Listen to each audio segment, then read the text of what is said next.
He was built to be unbreakable. So when Hulk Hogan died, no one believed it was just a heart attack, not his therapist, not his own daughter. What they found in the year that followed changes how you'll see his final morning, hollow signal. On the morning of July 24th, 2025, in a quiet stretch of Clearwater, Florida, Terry Bollea sat in a recliner in his living room, eating yogurt, watching television, waiting for a normal day to begin. The world knew him by a different name, Hulk Hogan. The 24-inch pythons, the red and yellow, the handlebar mustache and the boa of blonde hair, the finger pointed at the camera, the roar of a crowd that had once filled stadiums just to hear him say 3 words, "What you gonna do?" For 4 decades, that name had been inseparable from the idea of professional wrestling itself. Before Hogan, wrestling was a regional curiosity, a carnival act broadcast on Saturday afternoons to a few 100,000 diehards. After Hogan, it was arenas. It was pay-per-view. It was WrestleMania, a word he helped turn into a cultural event, standing shoulder to shoulder with Mr. T in Madison Square Garden, while 18,000 people screamed his name. He wasn't just a wrestler, he was the product. The industry's first true crossover star, the man who made an entire generation of children believe, however briefly, that vitamins and prayers could make you invincible. By 2025, that invincibility had long since become a performance in itself. Hogan was 71 years old. Behind the tan and the still broad shoulders was a body that had absorbed 3 decades of a business built on real impact wrapped in choreography. I had him 7 to 7, like 7 in the morning to 7 at night that day. I got here around probably like 6:50-ish. I can't remember the girl who I replaced, but he was already up in the bathroom upstairs, sitting in the chair, getting ready to brush his teeth. Okay. I think he died on, was that a Wednesday? If it was a Wednesday, I had him that Monday, I think, and he was fine. Okay. Like he was, moving slow, but like wasn't nothing like I walked into Wednesday. They said he was in diapers when I got there Wednesday. So I guess I don't know what took place overnight or Monday to Wednesday, but by the time I got there Wednesday, he was in diapers now. So he brushed his teeth, he went downstairs. He didn't normally eat breakfast, so he had a yogurt. I want to say the wife gave him his medicine, his morning medicine, and we set him in a recliner. Okay.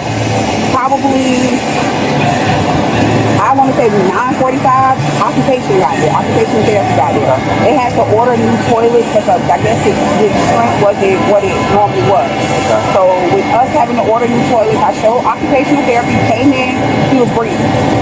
He was breathing when occupational came in. I literally said from probably here to her car is where the distance was from the living room to his office where the bathroom downstairs they used. I walked occupational therapy into the bathroom to see the toilet. When we came out, he was like, Terry, I'll be over in a minute to get your vitals. He went over and he was like, I can't get a pulse. And Terry responded to him when he said that? no, but he was sleeping. He was sleeping. As soon as I put him in the chair, he went to sleep. Okay. So he said, I can't get a pulse on his finger. I also worked at Largo Med, so I was like, sometimes if they cold, you gotta rub it. And so he started rubbing the hand. And he was like, I still can't get a pulse. So that's when me and Sky walked over. And Sky was like, he's not breathing. We called 911. We lowered him to the ground. The occupational, they told us how to administer the CPR. The occupational started the CPR. And they worked on him until the paramedics got there. And then, basically in real life, he was passed away already, but they just kept working. So the medications you take by David, does he have like the same ones he takes every day that you I know? think in the morning, all mornings are the same, but I don't think he takes like everything all day. Okay. So I think he had like a morning dose, a noon, and like a night dose. Because I did go overnight with him before at 7, and there was certain medicines that he would take between like 11 or 10 because he would stay up a little late at night. And he was up and down at night. So I guess whatever the pain he was in, whatever surgery, we didn't go into detail because they considered him such a high-profile case at my job, so we got the bare minimum about what was going on with him.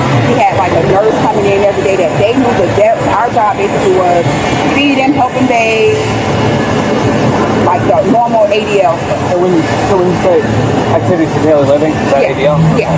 So when you say we, that's you and the other home health Yeah, aides? like the other, it was like basically 2 a day because they did 12-hour shifts. Okay, so so somebody would be there daytime, 7 at night to 7 in the morning, and somebody would go 7 a to 7 p.m. Okay. Do you have access to his like medical records No, or anything like that? We didn't even have access to who his real name was. It was just when they first gave us him, it was just high profile client Clearwater.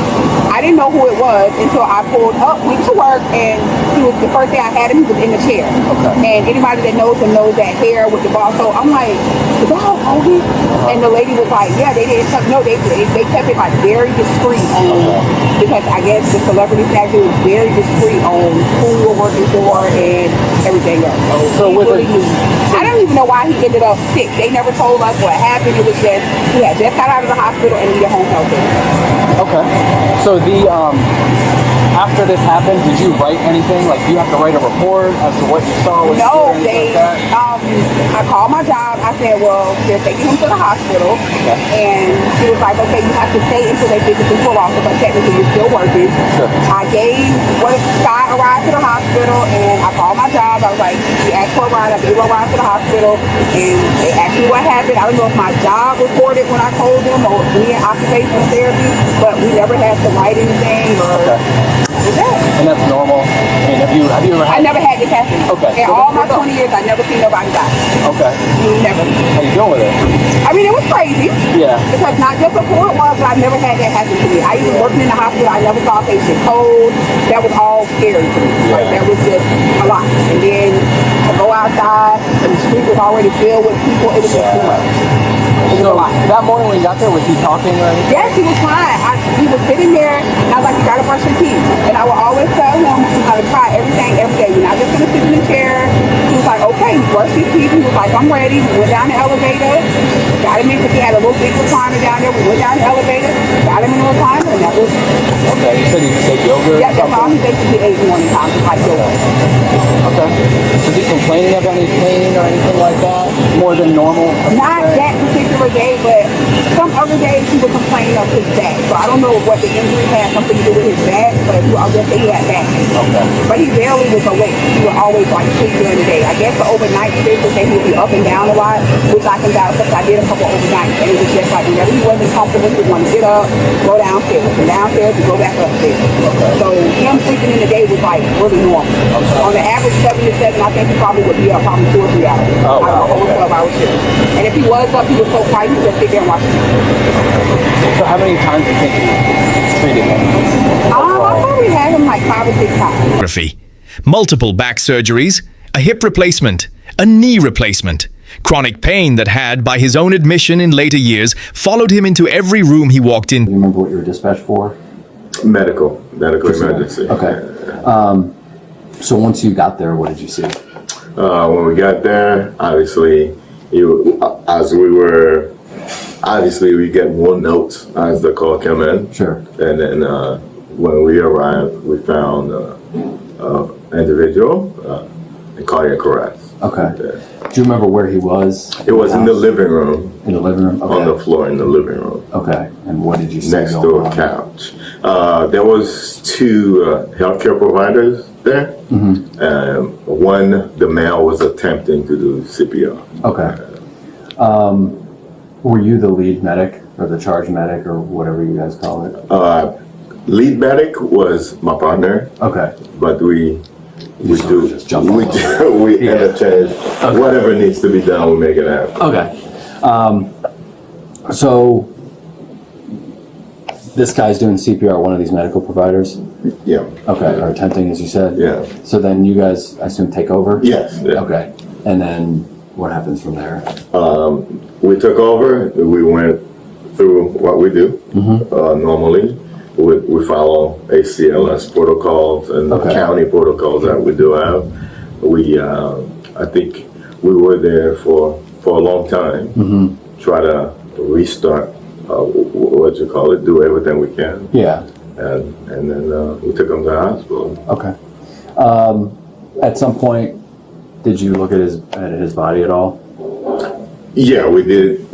Yeah, before we said roll him to the board. We look at him. We look just at to make sure there's nothing. Yeah. Did you see any obvious signs of trauma or anything like that? Not initially. We didn't. When you were there, sort of doing your thing, working the code, did you hear anything from anyone who was there about what happened prior to the cardiac arrest?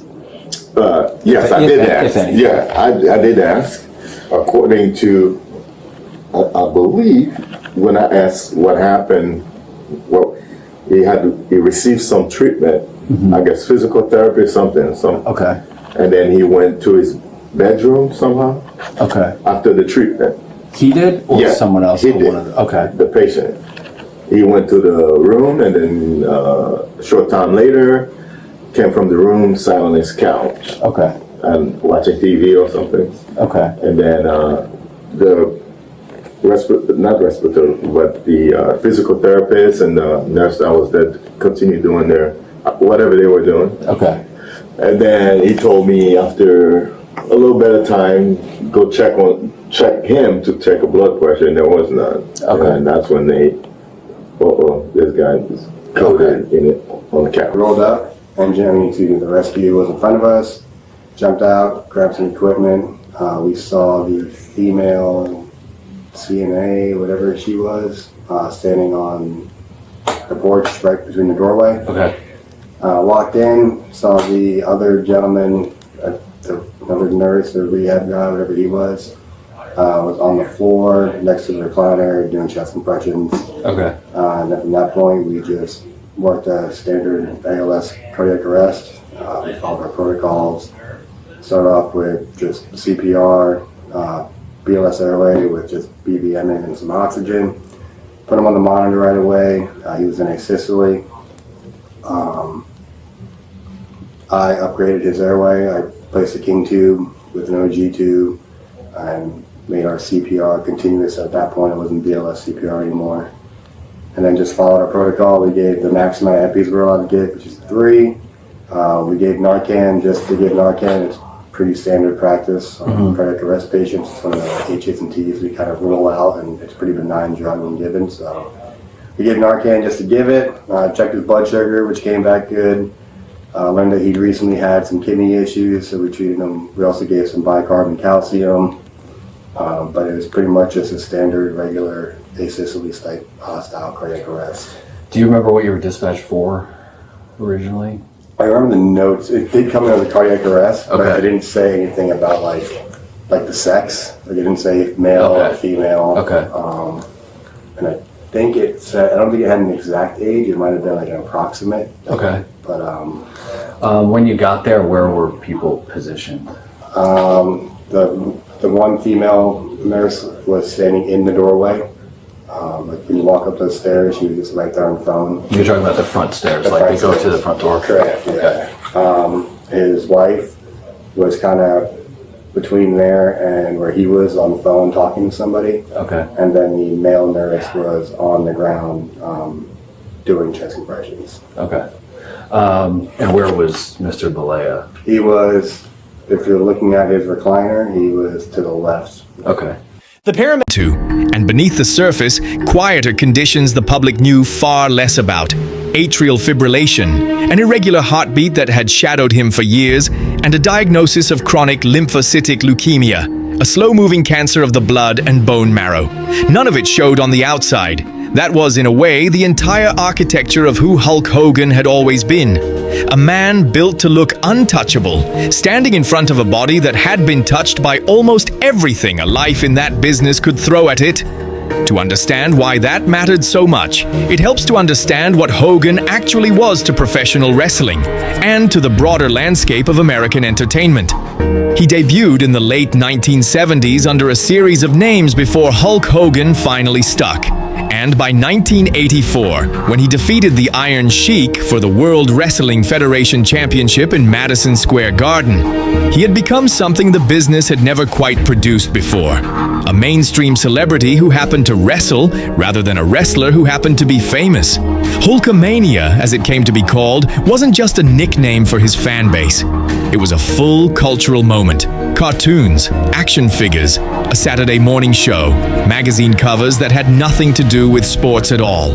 He co-headlined the very first WrestleMania in 1985 and stood at the center of the ones that followed for the rest of that decade, turning what had been a niche regional business into something closer to a national institution. He carried that persona into movies, into a hit reality show with his family in the 2000s, into 6 world championships across multiple promotions, and eventually into the WWE Hall of Fame in 2005. By the time he reached his 70s, Terry Bollea had spent more of his life being Hulk Hogan in the public eye than he had spent being anyone else. And that is precisely why his health in those final years had become such a quiet, private negotiation. A body slowing down in ways the character it belonged to was never supposed to. At 9:51 that morning, a call came into the Clearwater Fire Department, cardiac arrest, at a residence on El Dorado Avenue. Inside the house, the scene was already in motion. A home health aide named Dana Swinton had arrived hours earlier, around 7 a.m., to help Hogan with his morning routine, guiding him down by elevator to... I witnessed the surgery a month or 2 ago. They severed the phrenic nerve. He went into complete system shutdown. In home health, I'm an occupational therapist, and he didn't look good. I saw him last week one time. That's like dead here. He's been breathing. I just called the chest. So she's been here. I was checking out the hospital. Do what? Okay. He ate very little, a couple of blueberries on this one. Was up throughout the night, some medication and sleep, narcotics. And came back to him. I noticed It is. Yeah, it should be behind that feet. no rise and fall of the chest. Tried to get pulse, tried to take blood pressure, nothing. She came in, we neutralized it together, immediately called 911. Got him to the floor, we started corrections. But basically, he was breathing.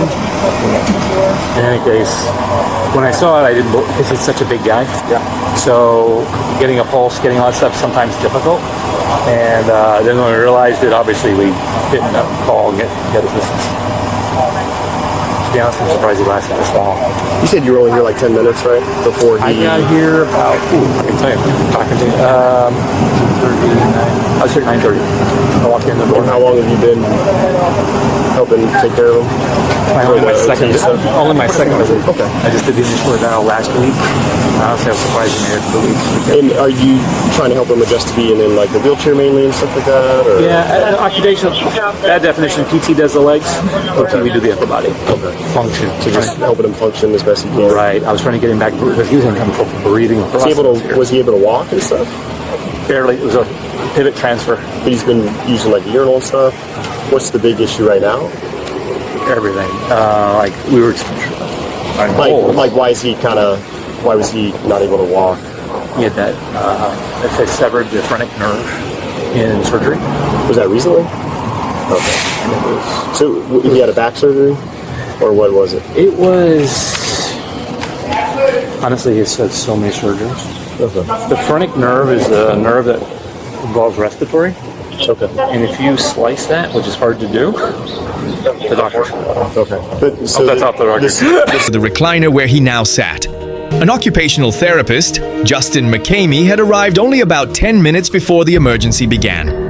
His second week working with Hogan, brought in to help with mobility and strength following recent surgeries. And Hogan's wife, Sky Daly Hogan, was in the house as the moment turned. The call that reached 911 that morning was simple, almost unbearably so. A wife's voice saying that her husband did not seem to be breathing. What followed was a sequence that has since been reconstructed in exhaustive detail. Surveillance footage from inside the home, statements from everyone present, timestamps down to the minute. Swinton, McCamey, and Sky Daly Hogan attempted CPR before the fire department arrived. Firefighters and paramedics took over, working to revive him, then transported him to Morton Plant Hospital in Clearwater. At 11:17 a.m., Hulk Hogan was pronounced dead. Within hours, the news had traveled around the world in the particular way that only a handful of names can manage. The kind of headline that stops people mid-scroll, mid-conversation, mid-day. WWE released a statement calling him one of pop culture's most recognizable figures, a man who had helped the company achieve global recognition in the 1980s. His family posted their own words, simpler and rawer, that they had lost a legend, with heavy hearts and deep sadness. Sky Daily Hogan described the loss on social media as sudden and impossible to process, adding only that he had been dealing with some health issues. A phrase that, at the time, told the public almost nothing and left a vacuum that speculation would rush to fill. Because that is what happens when a man built entirely out of larger-than-life mythology dies what looks, on paper, like an ordinary death. The public does not want ordinary. Immediately, across message boards and comment sections and the ecosystem of true crime and celebrity death content that has grown up around every major loss of the last decade, theories began to surface. Had something been missed? Had a surgery gone wrong? Had someone been negligent? Or worse? The name Hulk Hogan had always meant larger than life. It was almost impossible in that first week for the public to accept that his ending might simply have been life-sized. The official cause of death, when it was finally confirmed roughly a week later through a cremation approval report from the Pinellas County Medical Examiner's Office, was acute myocardial infarction, a heart attack. Contributing factors were listed as his history of atrial fibrillation and chronic lymphocytic leukemia. His death was certified not through a forensic autopsy, but by his primary care physician, and the manner of death was formally ruled natural. For most public figures, that would have been the end of the story. A name in the headlines, a cause of death confirmed, a public mourning period, and then the slow fade back into memory. But Hulk Hogan's story did not end there, because within days of that cremation report, a second thread had already begun to surface, one involving the very man who had been in the room when Hogan stopped breathing. Justin McCamey had been Hogan's occupational therapist for only 2 weeks. He was in the house that morning, 10 minutes into what should have been a routine session, when everything changed. In the chaos and grief of those first hours, McCamey told responding officers something that would ripple far beyond that living room. That he believed Hogan may have been the victim of medical malpractice. Specifically, he raised the possibility that a surgeon, during a previous procedure, had damaged Hogan's phrenic nerve. To understand why that detail mattered so much, you have to understand what the phrenic nerve actually does. It's the nerve that controls the diaphragm, the muscle that does the actual physical work of breathing. Damage to it doesn't announce itself immediately. It can create a slow, cumulative strain on the respiratory system, a vulnerability that might not show up as anything more than fatigue or shortness of breath, until the moment the body simply cannot compensate any longer. For a man already carrying an irregular heartbeat and a blood cancer, any additional strain on the respiratory system was not a small thing. The claim was explosive, precisely because it suggested something the public had been waiting for since the moment the news broke. An explanation.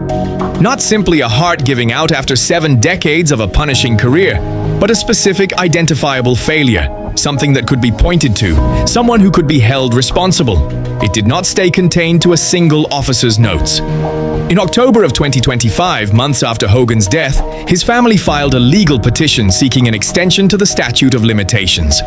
A formal step that would preserve their ability to pursue a medical malpractice investigation even after the standard filing window had technically expired. It was a quiet, procedural document, but its existence told the public something important.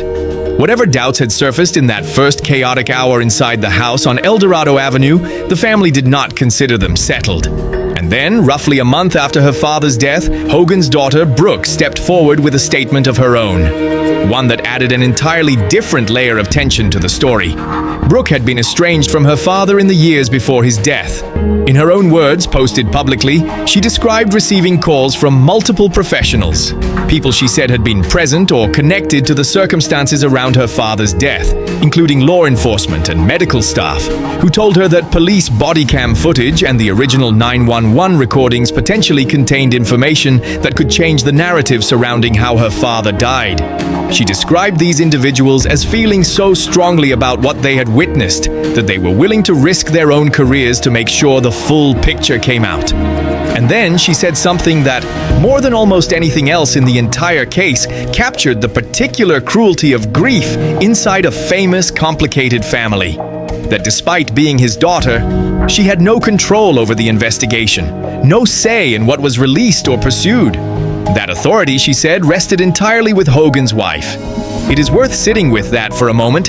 Here was a story that had, on the surface, already been resolved: a heart attack in an aging man with documented cardiac and blood conditions. And yet, underneath that resolution sat a family fractured by estrangement, a therapist's raised alarm about a damaged nerve, a daughter locked out of answers about her own father's death, and a public hungry for the story to be something other than simply sad.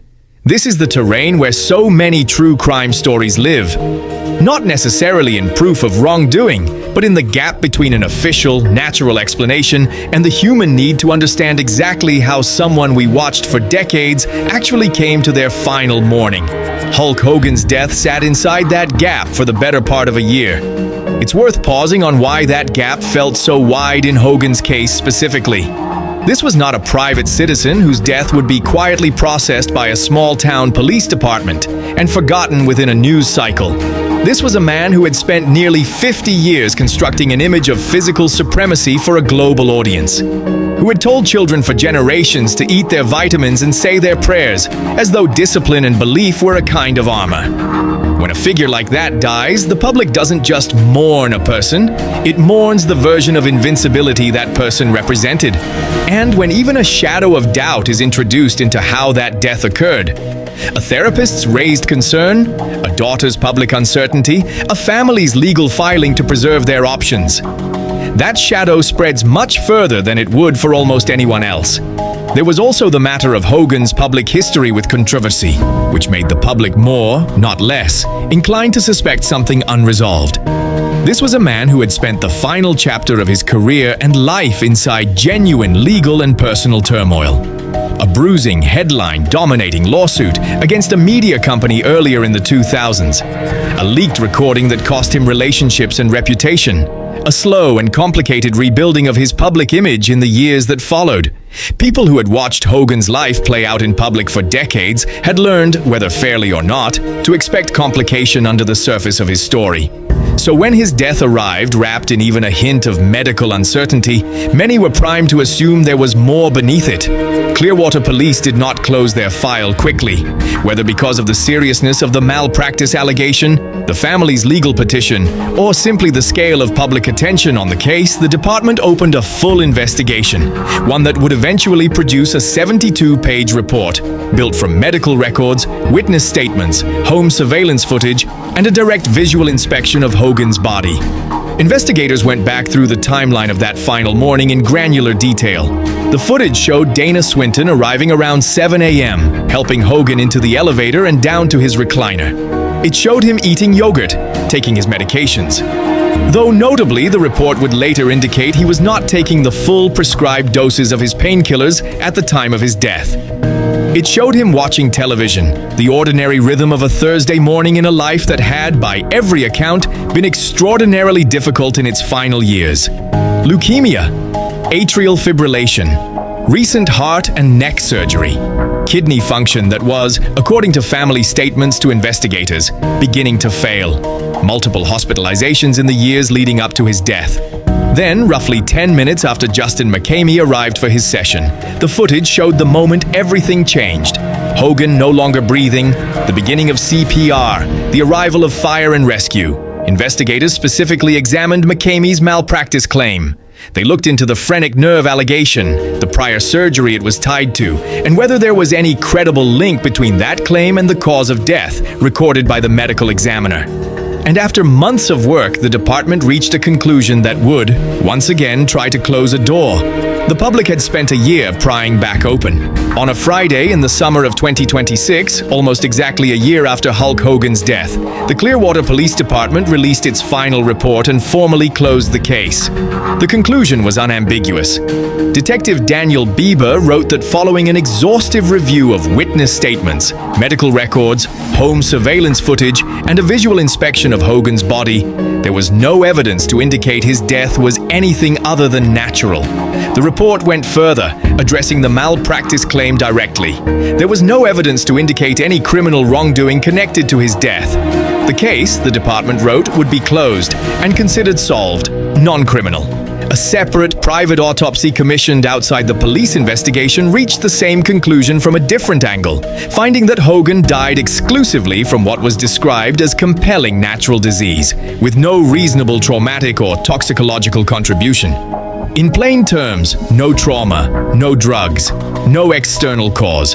A body already carrying leukemia, an irregular heartbeat, kidney decline, and the accumulated wear of a lifetime in the ring finally reached the limit of what it could sustain. The department took an unusual step in its report, one worth noting on its own terms. It thanked the Hogan family directly, acknowledging that their willingness to let investigators access deeply personal medical and financial information at a moment when they were grieving and struggling had been extremely helpful in reaching a full and honest conclusion. It was a small, human detail inside a document otherwise built from timestamps and medical terminology. A reminder that behind the 72 pages was a family that had spent a year living inside their own unresolved grief, while the rest of the world treated their father's death as an open question. So what actually happened to Hulk Hogan? Strip away the malpractice allegation, the family rift, the year of speculation, and what remains is this: a 71-year-old man, already fighting a slow-moving blood cancer, already living with a heart that beat irregularly, already carrying the physical toll of a profession that had used his body as its primary instrument for over 40 years, suffered a heart attack on an ordinary Thursday morning while eating breakfast in his own living room. There was no criminal act, no proven negligence, no hidden hand, just a body finally reaching the end of what it could carry, in the presence of the people paid and chosen to help him carry it. It's tempting and in some ways understandable to resist that ending. Hulk Hogan spent his entire public life being larger than the ordinary rules of the world. Bigger than his opponents, bigger than his injuries, bigger, it often seemed, than time itself. A man who wrestled into his 60s, who stood in front of stadium crowds decades after most athletes had long retired, who built an entire persona on the idea that willpower alone could keep a body upright. For that man's death to be, in the end, biologically unremarkable, a heart attack brought on by conditions that had been quietly accumulating for years, feels almost like a betrayal of the character he spent a lifetime building. But that gap between the myth and the man is not a mystery. It's simply the truth that every larger-than-life figure eventually runs into. The body underneath the persona was never invincible. It absorbed every bump, every fall, every surgery, every irregular heartbeat in real time, for real decades, while the character on top of it kept smiling for the cameras. What makes Hogan's story worth telling in the end isn't a hidden crime that was never found. It's the far more ordinary, far more universal story sitting quietly underneath the wrestling boots and the bandana. A man managing chronic illness behind a public image of strength, a family divided by estrangement and grief even as they tried to find answers together, and a therapist who, in a moment of genuine crisis, raised his voice because he believed something might have gone wrong. He wasn't lying. He wasn't wrong to ask. The system simply did what it's supposed to do when a serious allegation surfaces. It investigated thoroughly and for a long time, and it found nothing. Terry Bollea became Hulk Hogan sometime in the late 1970s, in small arenas most people have never heard of. And he never really stopped being him, not even at the very end, not even in a recliner in Clearwater on a Thursday morning that looked like every other morning until it wasn't. "What you gonna do?" he used to ask 18,000 people at a time, "when Hulkamania runs wild on you?" In the end, it wasn't a rival or a betrayal or a conspiracy that finally answered that question for him. It was simply a heart, worn down by 71 years and 4 decades in the business of pretending to be unbreakable, that had nothing left to give. There is a particular kind of ending that true crime storytelling almost always trains its audience to expect. A twist, a hidden hand, a piece of evidence that reframes everything that came before it. Hulk Hogan's story does not offer that, and it is worth sitting honestly with why that matters. Not every death that draws a year of public scrutiny is a mystery waiting to be solved. Some are simply tragedies that happened in full view, investigated properly, and confirmed to be exactly what they appeared to be from the very first 911 call. The value in revisiting a story like this one isn't in manufacturing suspicion where the evidence doesn't support it. It's in understanding how thoroughly a claim can be tested, a therapist's genuine good faith concern, a family's legal caution, a year-long investigation with a 72-page paper trail, and still arrive back at the same simple, painful truth that was there from the beginning. Perhaps that is the more honest kind of story to tell about a man who spent his life inside exaggeration.